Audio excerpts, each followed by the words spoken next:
நோக்கி பயப்படாதீர்கள், இதோ எல்லா ஜனத்திற்கும் மிகுந்த சந்தோஷத்தை உண்டாக்கும் நற்செய்தியை உங்களுக்கு அறிவிக்கிறேன். ஆமென். அல்லேலூயா. கர்த்தரோடு பேசட்டும். பரிசுத்த ஆவியானவர் எங்களுடைய ஒருவடியா ஜெபிக்கிறோம். எங்களுக்கு தேவையான வார்த்தை கொடுத்தார். இயேசு நாமத்தில். ஆமென். அல்லேலூயா. மூன்று முக்கியமான காரியங்கள் சொல்லப்படுகிறது. அதாவது ஒன்று, அந்த தூதன் சொன்ன வார்த்தை பயப்படாதீங்கள்.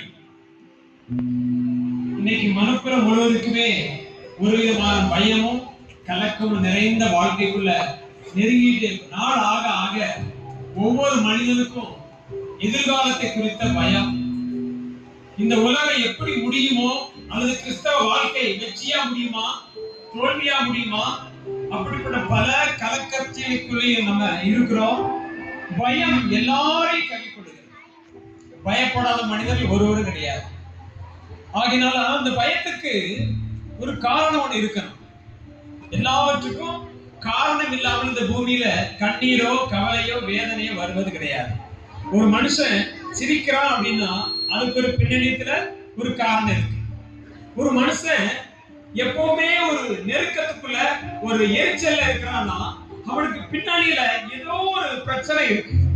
ஒரு கண்ணீரே இருக்கிறான் அப்படின்னா அவனுக்கும் பிரச்சனை, பின்னால ஏதோ ஒரு வேதனை இருக்கு. அதே போல பயம் என்கிற உணர்வுக்கு பின்னால ஒரு காரியம் இருக்கு. இதை நீங்க பார்க்கணும் அப்படின்னா ஆதியாகமத்துக்கு திருமணம் அங்க சொல்லப்பட்டிருக்கிறது. தேவனுடைய சத்தத்தை கேட்டு ஆதாம் தான் நிர்வாணியா இருப்பதனாலே பயந்து ஒளிந்து கொண்டான். அப்போ என்ன இந்த பயத்துக்கு காரணம் என்ன? ஏனெனில் தோட்டத்துக்குள்ள பாவம் வந்தது. அந்த பாவம் வந்த உடனே ஆதாமுக்குள்ள என்ன வந்துட்டு? பயம் வந்தது. ஆகையாலதான் பயப்படாதீங்கள் அப்படின்னு சொன்ன ஒரு வார்த்தை டாக்டர் சொல்ற வார்த்தை போல கிடையாது. அல்லது ஒரு தேர்ல ஒரு பிள்ளை எழுத போது பயப்படாத, நல்லா சக்சஸா பண்ணிடல, அந்த வார்த்தை போல இது கிடையாது. இந்த வார்த்தைக்கு இன்னொரு அர்த்தம் உண்டு. நாம பயப்படாம இருக்கணும் அப்படின்னா கர்த்தருக்குள் எப்பொழுதும் சந்தோஷமாயிருங்கள், சந்தோஷமாயிருங்கள் என்று.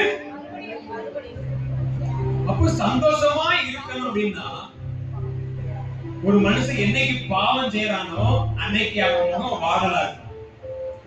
அப்ப சந்தோஷமா இருக்க என்று சொன்னா நீ பாவம் செய்யாமல் இருக்க வேண்டும், பாவத்துக்கு மறிக்க வேண்டும், பாவம் வாழ்க்கையை விட்டு தூரப்படுத்த வேண்டும். சகல சங்கடங்களுக்கும் சகல